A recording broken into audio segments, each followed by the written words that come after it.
soy el profesor Mario Torres y el día de hoy nos toca ver sobre América Latina en el siglo XX. Vamos a tocar grandes temas, ¿cierto?, del siglo XX.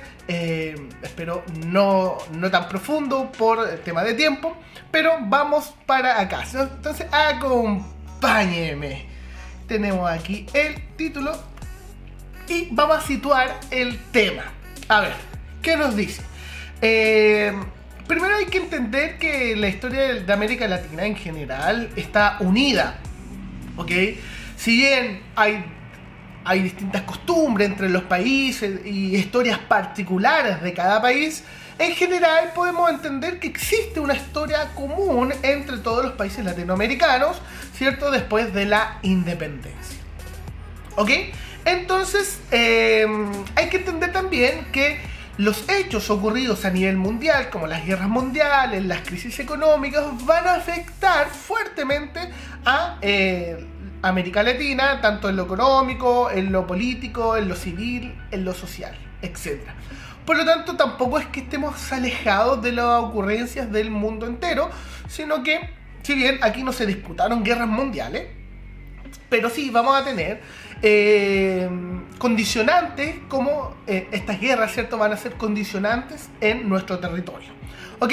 Entonces dice también, luego del proceso de modernización y desarrollo durante la primera mitad del siglo XX, América Latina a partir de 1950 vivió un periodo de profundas transformaciones sociales y culturales, las que se reflejaron en aspectos como la música, pero también la moda y también obviamente en acciones sociales.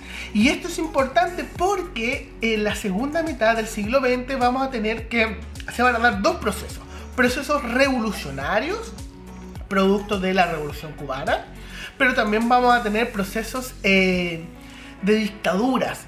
Y entonces vamos a tener, por un lado, las revoluciones y por otro lado después las dictaduras que vienen a apagar esas revoluciones sociales que se produjeron en Latinoamérica, ¿ok?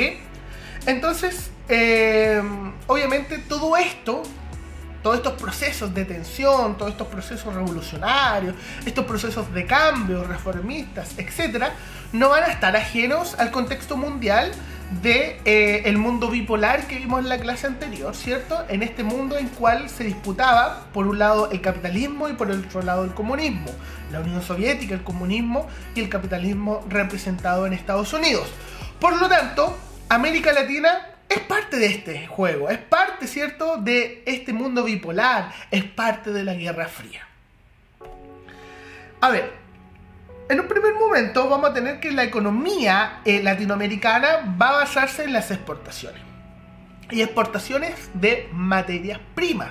Entonces van a ser países exportadores de materias primas. Y en eso se va a basar. ¿Cuáles son las materias primas? Vamos a tener, por ejemplo, en Chile el salitre, el cobre. Vamos a tener en Colombia, en Brasil el café. Vamos a tener también productos del mar. Vamos a tener petróleo, gas natural, etc. Un sinfín, ¿cierto?, de materias primas que se sacan de la tierra y se pueden comercializar. Y con estas materias primas se producen otros productos, valga la redundancia. Y en este caso hay que entender que América Latina en general no se va a caracterizar por ser un continente, ¿cierto?, que produzca mejor dicho, productos manufacturados. Al contrario, la manufacturación va a provenir de China, Estados Unidos, de los países europeos, donde van a tener las fábricas en las cuales se producen las cosas que nosotros ocupamos. Pero la materia prima para que esas fábricas europeas, chinas, estadounidenses la hagan, está aquí en América. Por lo tanto, entendemos esto, que América Latina, sobre todo en la primera mitad del siglo XX, vamos a tener que sus economías van a estar basadas fuertemente en las exportaciones. ¿Cuál es el peligro de basar las economías en las exportaciones?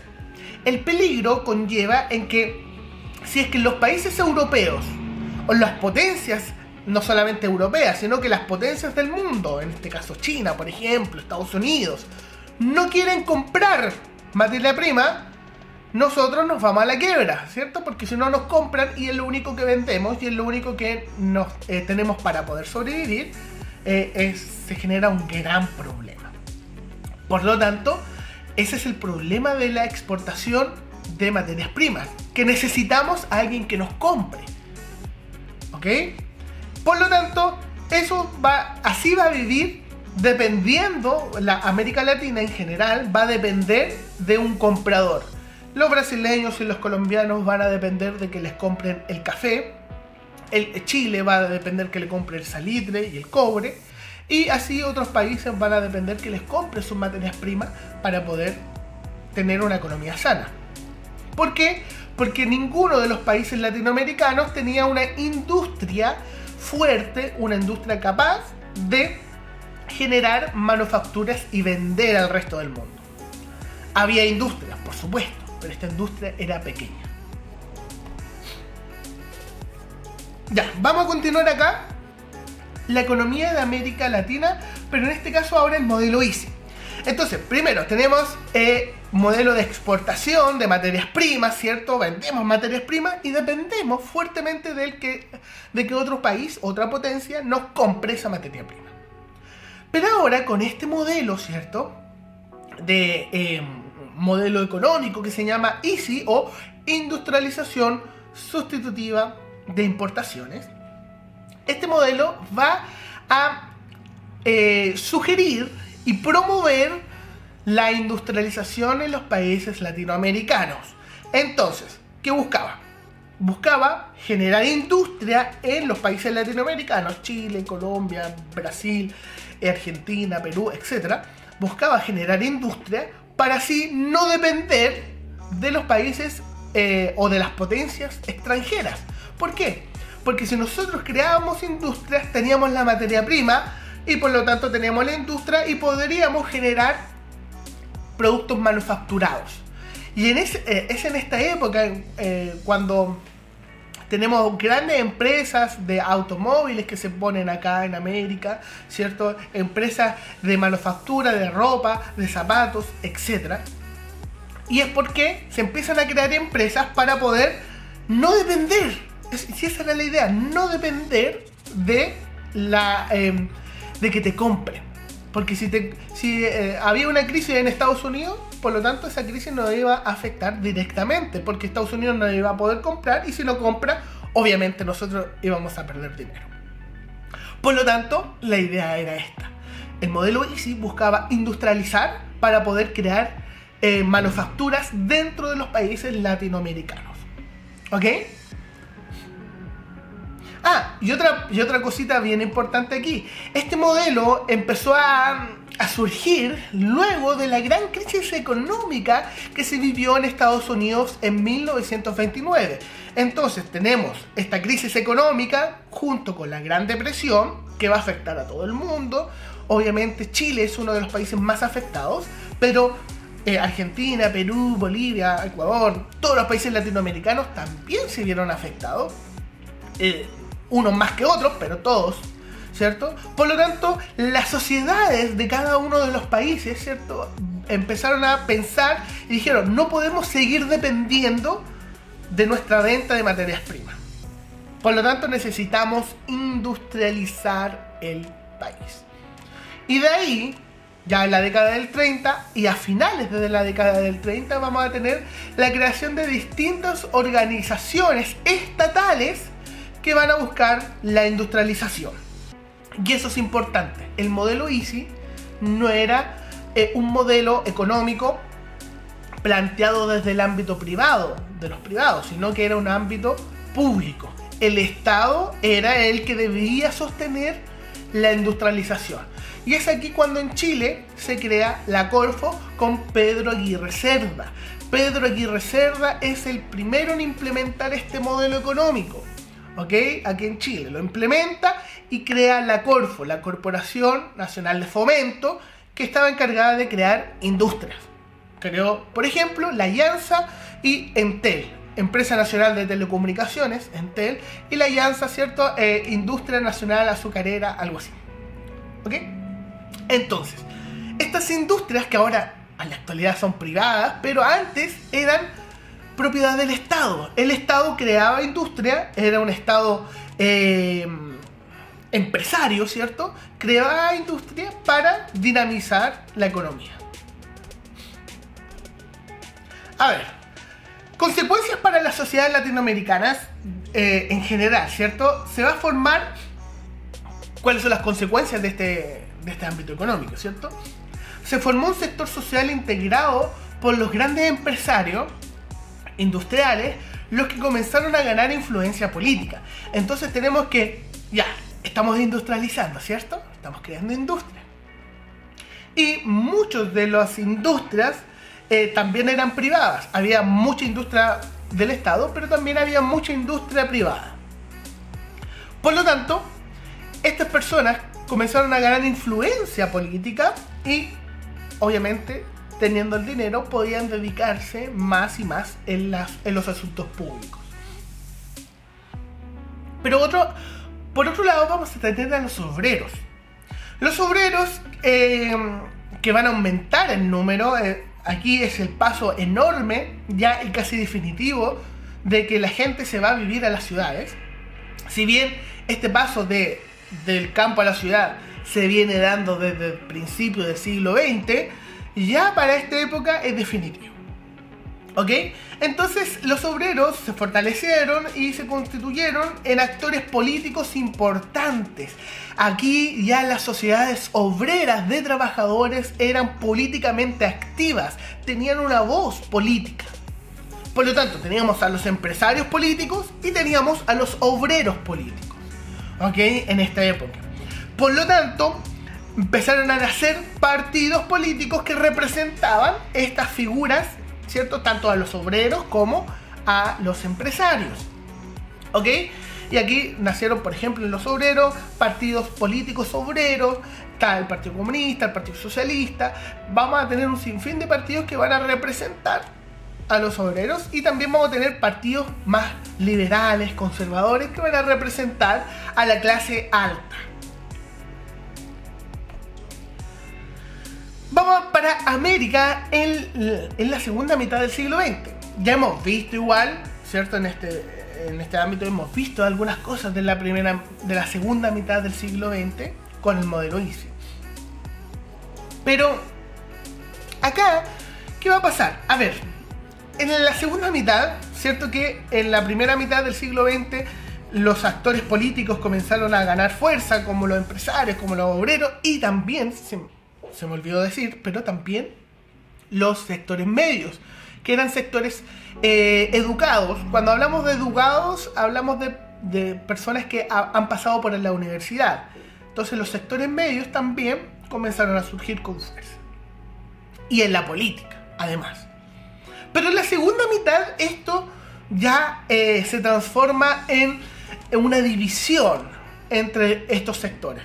Si bien habían diferencias desde siempre, estas diferencias se profundizan en la segunda mitad, producto de la Guerra Fría. Recordemos, vuelvo a repetir, el problema, ¿cierto?, entre Estados Unidos, capitalista, y la Unión Soviética, comunista. Por lo tanto, estas diferencias entre los obreros, entre los dueños de las industrias y la diferencia que había también en los sectores medios, van a provocar grandes revoluciones dentro de América Latina. ¿Ok? Entonces, la segunda mitad del siglo XX trajo consigo una serie de transformaciones fuertemente influenciadas por los procesos políticos y económicos que ocurrían a nivel mundial. Guerra Fría. Entonces, esta guerra marcaba las relaciones de las grandes potencias, Estados Unidos y la Unión Soviética, con el resto del mundo. Y el resto del mundo elegía un bando. No, es que yo voy a apoyar a Estados Unidos, yo voy a apoyar a la Unión Soviética, etc. Entonces elegía un bando de los dos. Y en el ámbito de la sociedad, tenemos que, a ver, aquí los jóvenes van a tomar también una gran importancia. Las nuevas tendencias en moda, en música. La segunda mitad del siglo XX es donde nace, por ejemplo, los jaivas, que nace primero como un grupo más bien hippie, después se transforma en un grupo de rock. A ver, esta es la época de los movimientos culturales fuertes. En Estados Unidos tenemos a los hippies, ¿cierto? Que están en contra de la guerra. Vamos a tener movimientos revolucionarios y contrarrevolucionarios. Los jóvenes estaban fuertemente influenciando no solamente la moda, sino que también la política. Y la rebeldía juvenil propiamente tal de esa época. También las mujeres que logran, ¿cierto? Ya los primeros votos, logran participación política, participación que se les había negado durante siglos y siglos. Ahora, ya en la segunda mitad del siglo XX, se les estaba dando. Cada vez más países en Latinoamérica aceptaban el voto femenino. Y tenemos aquí el ejemplo de Chile, que ya para 1949, 48, 49, va a tener que las mujeres pueden votar en una elección presidencial. Antes de eso, las mujeres solamente podían votar en elecciones municipales. Pero ahora pueden elegir presidente. ¿Por qué? Porque las mujeres están tomando un papel importante. Esta es la época también de las minifaldas. ¿Por qué es relevante esto? Porque la mujer, ¿cierto?, se revela en contra de un status quo en que mantenía a la mujer como tranquila, señorita, que acataba las órdenes, etc. Ahora no, ahora la mujer se revela en contra de esta sociedad. También viene el ámbito, sobre todo en la década del 60, 66, por aquí en Chile, ¿cierto?, en la cual la mujer puede acceder libremente a pastillas anticonceptivas. La Iglesia Católica al principio se oponía a esa opción porque iba en contra de los designios de Dios.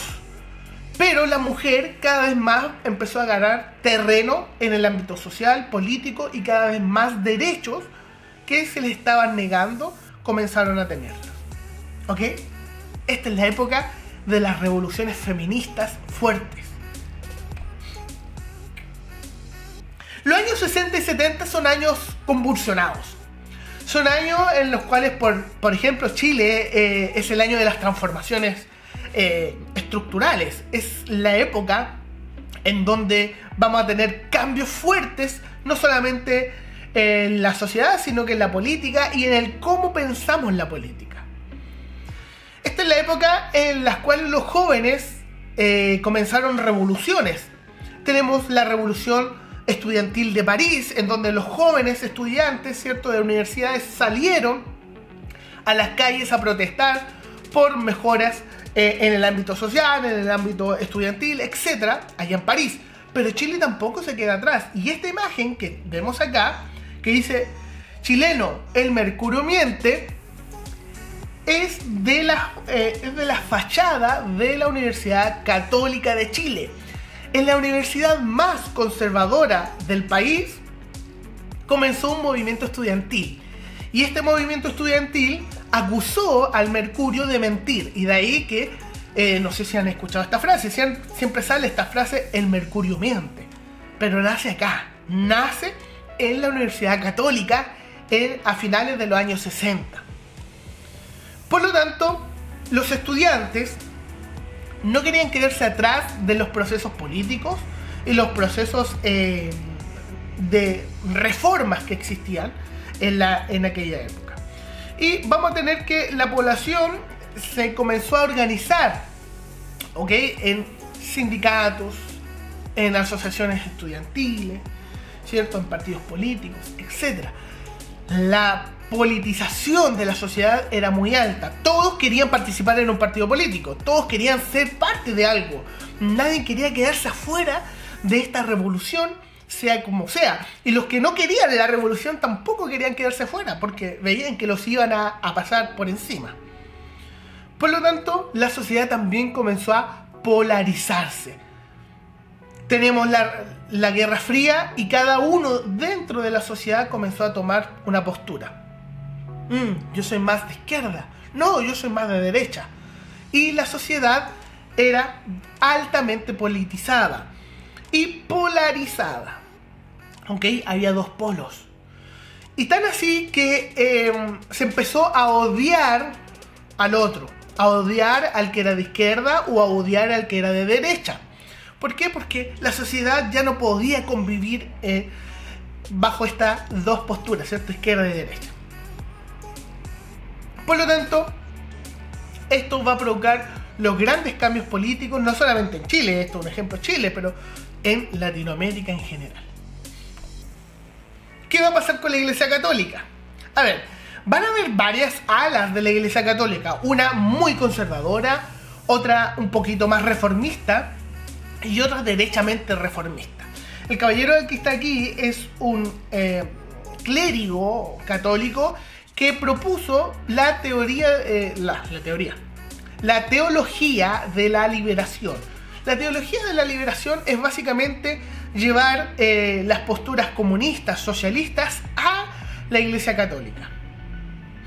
¿Qué va a pasar acá? Dentro de la Iglesia Católica se va a acordar una postura frente a lo que estaba sucediendo en el mundo. ¿Y cuál va a ser esta postura frente a los cambios sociales? ¿Ya? Y una de ellas va a salir en la reunión de 1968 en la ciudad colombiana de Medellín, en la cual la Iglesia de Latinoamérica, que es la que nos interesa, ¿cierto?, acordó desempeñar un rol activo en los procesos de cambios sociales. Por lo tanto, la Iglesia iba a apoyar los cambios sociales. Y ya lo estaba haciendo aquí en Chile. En Chile, para 1968, gobernaba la Democracia Cristiana. ¿Ok? La Democracia Cristiana es un partido político que todavía existe, ¿cierto? Gobernaba con Eduardo Frei Montalva. Y Eduardo Frei Montalva, que era católico, la Democracia Cristiana provenía de la Iglesia Católica, estaban poniendo en juego todo lo que esta postura, ¿cierto?, de ayuda a la sociedad que venía de la Iglesia Católica, estaban poniéndolo en juego. Así que la Iglesia también tomó un rol, sobre todo la Iglesia latinoamericana, en ayudar a los cambios sociales. Y se vio en Chile. En Chile ayudó también, por ejemplo, en la reforma agraria, entregando tierras que eran de la Iglesia Católica, entregándoselas a los trabajadores. ¿Qué va a pasar con la economía de la segunda mitad del siglo XX? Ya el modelo Easy de industrialización sustitutiva de importaciones, ese modelo que buscaba que cada país se industrialice y que el Estado ayudara a la industrialización, etc., este modelo fracasó. Ya para 1950 se demostró que no se podía el modelo Easy poner en circulación ni en Chile ni en Latinoamérica en general. Por lo tanto, vamos a tener fuertes desigualdades en toda Latinoamérica. La desigualdad es lo que va a marcar el contexto económico en Latinoamérica. Van a haber países sumamente desiguales, ¿ya? Países desiguales a nivel mundial.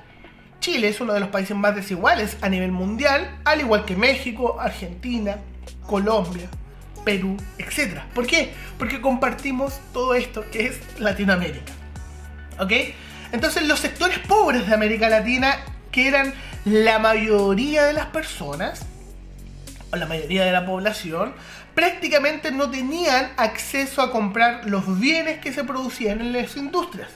Por lo tanto, a ver, ¿de qué nos sirve industrializar? ¿De qué nos sirve crear productos manufacturados si las personas dentro del país no van a poder comprarlo? Porque son en su mayoría sectores vulnerables, sectores bien pobres. Por lo tanto, que no tienen acceso a comprar esas cosas. Este es uno de los problemas que se estaba generando en Latinoamérica, la desigualdad. No tenían acceso a dinero, a trabajo, a créditos, a nada. Entonces, de esta forma, las industrias contaban con un número escaso de personas que compraban sus productos. Por eso fracasó también el modelo Easy. ¿Qué va a pasar acá? Las zonas rurales va a persistir el latifundio. ¿Cuál es el latifundio? El latifundio es grandes extensiones de hectáreas, es decir, son miles de hectáreas o cientos de hectáreas que son parte o son dueños de una persona, un latifundista. Y estos latifundios no estaban modernizados. El campo no era un campo moderno, por lo tanto no producía el alimento suficiente, no generaba los recursos económicos suficientes, y entonces los campesinos que trabajaban la tierra vivían prácticamente en la pobreza.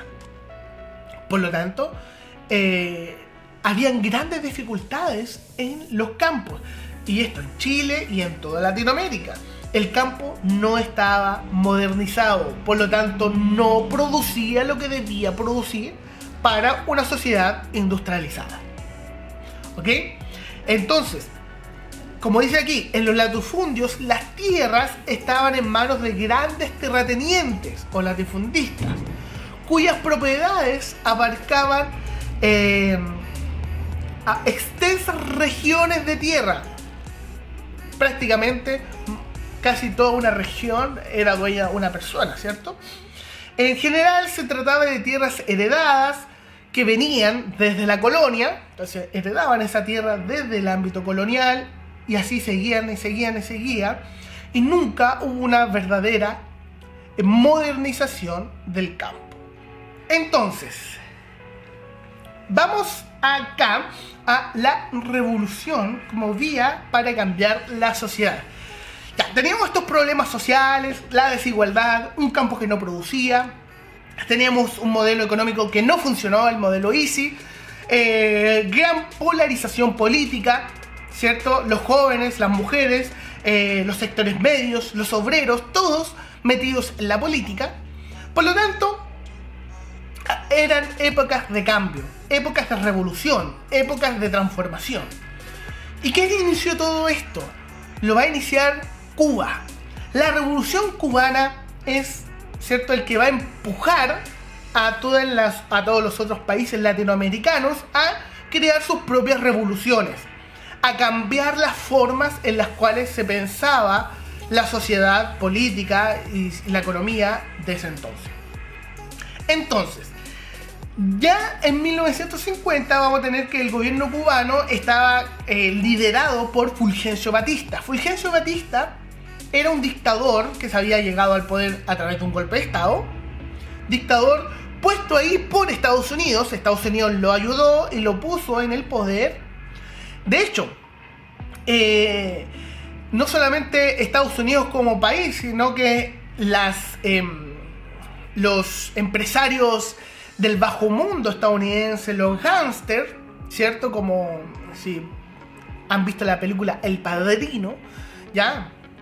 Es decir, ese tipo de personas tenían negocios en Cuba, principalmente casinos, hoteles de lujo, etcétera, en donde lavaban su dinero. Y todo esto apoyado por Fulgencio Batista. ¿Qué va a pasar acá? Que ya para 1953, un grupo de opositores llamados los barbudos, porque generalmente todos ocupaban barbudos, que eran liderados por Fidel Castro, el de la imagen, y también su hermano, ¿cierto? Entonces Fidel y Raúl Castro, los dos, lideraban esta revolución.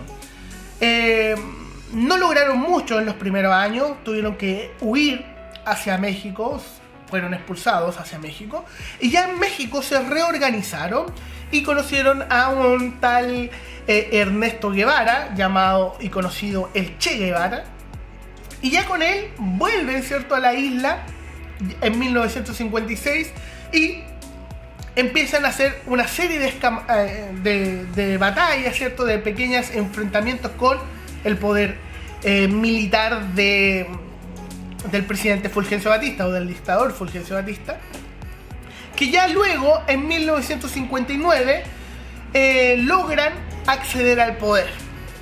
Ya para diciembre, ¿cierto?, del 59 tenemos la revolución cubana.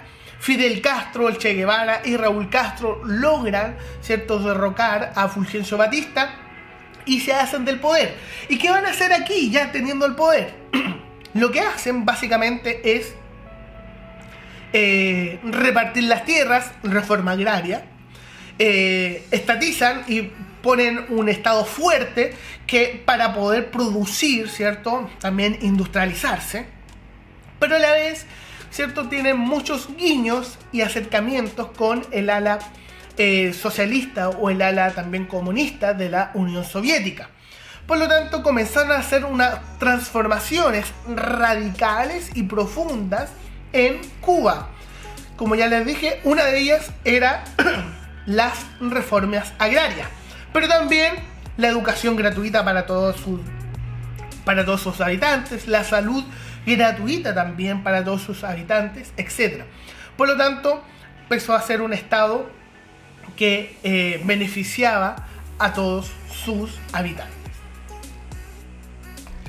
Estas políticas de transformación van a ir en contra, ¿cierto?, de la política que buscaba Estados Unidos para Latinoamérica. ¿Cuál era esta política que buscaba Estados Unidos? Básicamente prevenir revoluciones. Y obviamente en este mundo bipolar entre, oye, ¿con quién se queda? ¿Con Estados Unidos o con la Unión Soviética? Estados Unidos quería más influencia, sobre todo en América Latina. Entonces se prepara la Alianza para el Progreso, iniciada por John F. Kennedy, el que lo matan, por ejemplo, a Kennedy lo matan allá en Estados Unidos. Pero John F. Kennedy inicia la Alianza para el Progreso, que buscaba generar cambios, también sociales, productivos en las sociedades latinoamericanas y así mejorar su economía. ¿Para qué? Para que no se fueran para el otro lado, ¿cierto? Para que no se fueran hacia el lado más comunista, sino que se mantuvieran en el ala capitalista. ¿Ok? Esta era una estrategia que comprometía ayuda financiera y asesoría técnica para que los gobiernos latinoamericanos realizaran reformas profundas en el plano económico-social que permitieran avanzar hacia mayores niveles de desarrollo. La idea era buscar el desarrollo. El problema es que Estados Unidos, a poco andar, dejó de enviar dinero, por lo tanto los países no pudieron implementar reformas y además otros países se demoraron mucho en implementar las reformas que Estados Unidos les pedía. Por ejemplo, también pedían una reforma agraria. En muchos países no querían hacerla. Junto con esto, la CEPAL va a ser un ente internacional de las Naciones Unidas, ¿cierto? Importantísimo en la influencia dentro de la economía latinoamericana. La CEPAL, que va a tener su sede en Santiago de Chile, va a fomentar, ¿cierto?, la industrialización. Volvemos con ese tema. Fomenta la industrialización en América Latina porque busca el desarrollo, ¿ok? Busca también que estos países latinoamericanos se desarrollen. Entonces, en la década de 1950, la CEPAL fomentó el desarrollo que buscaba solucionar los problemas del modelo de industrialización, el modelo ISI. Propuso una mayor intervención del Estado en la economía mediante la planificación eficiente de las actividades económicas e industriales. Además, incentivó el fortalecimiento de las empresas públicas y la nacionalización de las riquezas básicas. Es decir, tenían que nacionalizar sus riquezas básicas. Por ejemplo, Chile tenía que nacionalizar el cobre, ¿ok?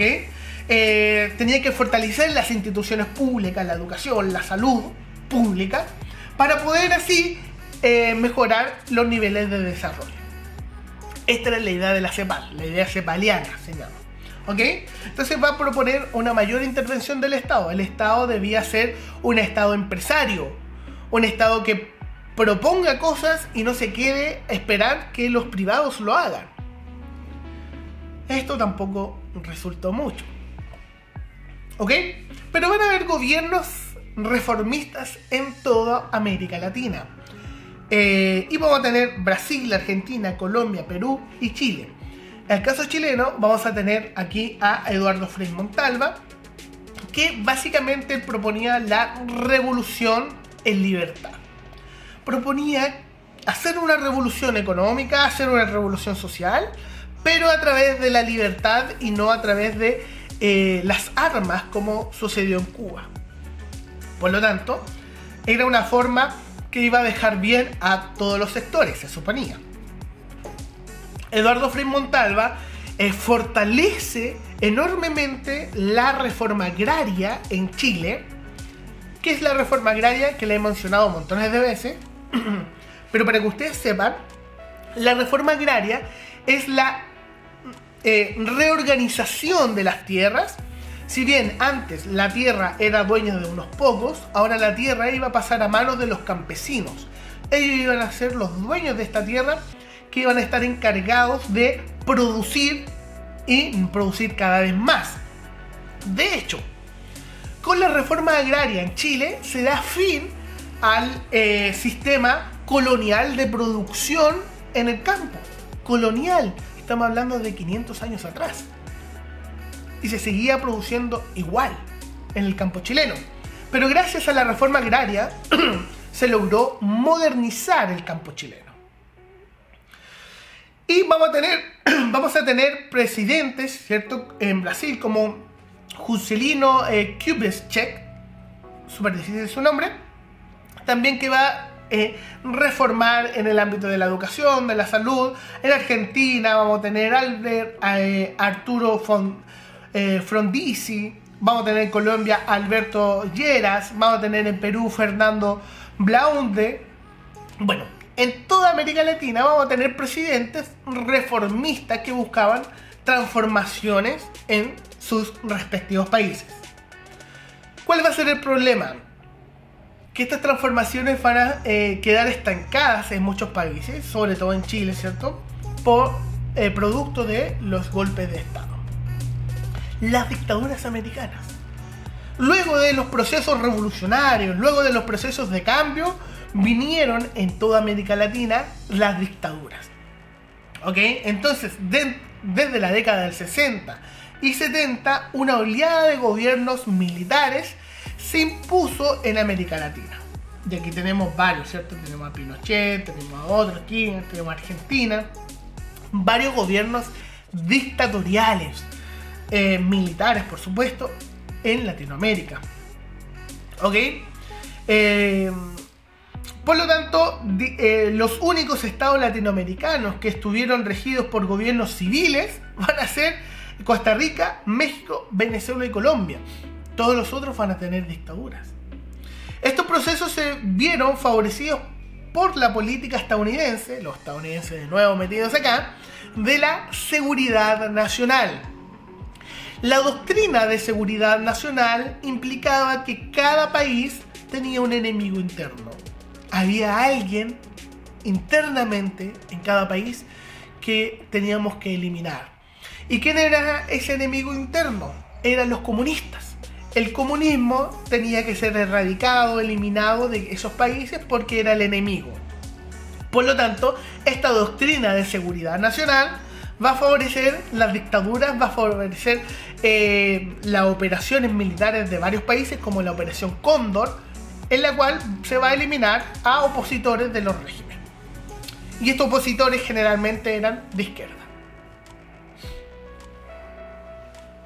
En el ámbito económico, no a todas las dictaduras les fue igual. Incluso al principio, la mayoría de las dictaduras tuvo problemas económicos, fuertes problemas económicos. ¿Ok? Vamos a tener que las doctrinas que se aplicaron, sobre todo en el ámbito neoliberal, no van a ser tan efectivas en un primer momento. Al contrario, van a generar problemas de trabajo, ¿cierto? Problemas económicos, inflaciones, etc. Tanto que para 1974 Chile tiene que cambiar su moneda, de pasar de peso, pasar del escudo, era el escudo, al peso, al actual peso que tenemos. ¿Por qué? Porque la moneda, el escudo, ya no daba abasto. La inflación era tal que no servía, no podíamos comprar nada con escudos. Por lo tanto, se pasó de escudo a peso durante la dictadura. Y esto, casos similares van a pasar en todas las dictaduras latinoamericanas. ¿Ok? Entonces, este ajuste económico se desarrolló en medio de un periodo de crisis económica también, pues a comienzos de la década de los 80, América Latina resintió con fuerza los efectos de la crisis mundial. Y tenemos que, no sé si alguno vivió la época, pero para 1980-82 vamos a tener una fuerte crisis económica en Chile, en donde van a cerrar cientos de fábricas, muchas personas van a quedar desempleadas, tanto así que el peso tampoco va a valer mucho, cada vez va a subir la inflación, una crisis económica gravísima, provocada también por los bancos. Así que esos son los problemas económicos que van a tener las dictaduras en un primer momento. Obviamente todo esto se estabiliza a lo largo que van pasando los años, pero en general en Latinoamérica no les fue tan bien económicamente a las dictaduras. Acá en Chile se va a implementar este modelo económico llamado neoliberalismo. El neoliberalismo, propuesta económica basado en Milton Friedman, que era un economista de la Universidad de Chicago, la va a poner en marcha en este país, apoyado por el dictador, ¿cierto?, Augusto Pinochet, y obviamente un grupo de muchachos jóvenes universitarios de aquella época llamados los Chicago Boys. Los Chicago Boys, o los jóvenes de Chicago, van a traer las ideas neoliberales desde Estados Unidos, las van a traer a Chile y las van a implementar aprovechándose de la situación, ¿cierto?, militar que estaba en Chile. ¿Qué implica la neoliberalización? Parece trabalengua, pero neoliberalización primero se basa en la apertura de las fronteras, en la apertura de las economías latinoamericanas a la inversión extranjera, cosa que no es mala, pero también va a privatizar las empresas que eran del Estado. Si privatizan, por eso se acuerdan que yo les dije que Yansa y Entel eran del Estado, eran empresas estatales. Ahora no, ahora Yansa y Entel son empresas privadas, producto de todo este proceso, ¿cierto?, de privatización que se vivió durante la puesta en marcha del modelo neoliberal. Pero también vamos a tener que en Chile se va a privatizar la salud, se va a privatizar la educación, vamos a tener la creación de las ISAPRES, que es la salud privada, vamos a tener que la previsión social se va a privatizar con las AFP. Entonces hay una ola de privatización de todos los aspectos políticos y sociales y económicos en Chile. ¿Ya? Todo esto fue aprovechado por la dictadura.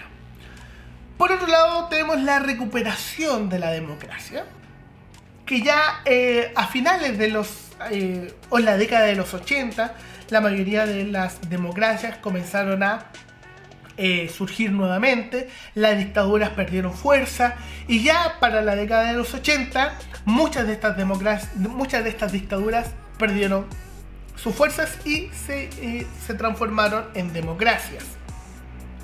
Chile, el ejemplo chileno es que ya para 1989 se elige a un presidente democráticamente que asume en los 90. ¿Ok?